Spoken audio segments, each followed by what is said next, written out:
Guten Morgen, hier ist Jeanette von Schnappschüsse zum Glücklichsein. Heute bin ich in einer besonderen Mission unterwegs, wie ihr gesehen habt. Es ist eine packte Tasche vor dran und die wissen auch, dass ich gerne mich ein bisschen bewege. Nur habe ich jetzt nicht gewusst, ob ich genau das auch noch kann. Ich gehe heute auf Bubendorf in eine Zumba-Stunde. Ich freue mich, weil ich gerne mit Musik zusammenarbeite und ja, ich meine, es ist ein Auftrag von GP, dass wir mal schauen, wie das funktioniert. Also, ihr dürft gespannt sein auf meine Zumba-Stunde.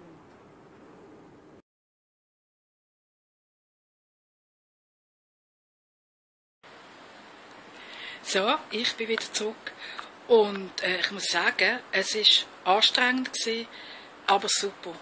Gute Takt und es war ganz lässig zu machen. Und ja, vielleicht nehme ich es ja dann mal mit und dann können wir es filmen, weil das jetzt ist noch nicht ganz zum Filmen gewesen. Ich bin doch ein bisschen in den Strudel gekommen und ich bin aber sau fit und ich gehe nachher noch schnell in den Rhein baden. Also, und dann, wisst ihr was? Die müsst mal mies zum Mittagessen für heute schauen. Es sind einfach meine Geschäftsfarben und das alles ist bei mir im Garten gewachsen und das bin ich sau stolz drauf.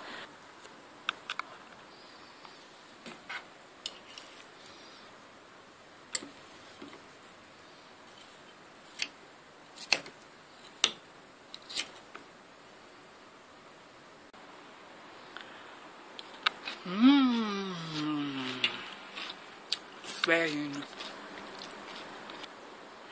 Also, habt's gut, bis gleich.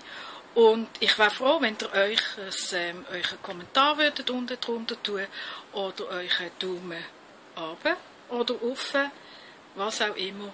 Und bis dann wünsche ich euch noch ganz eine schöne, erholsame, fitte Zeit. Eure Jeanette von Schnappschuss zum Glücklichsein. Und tschüss.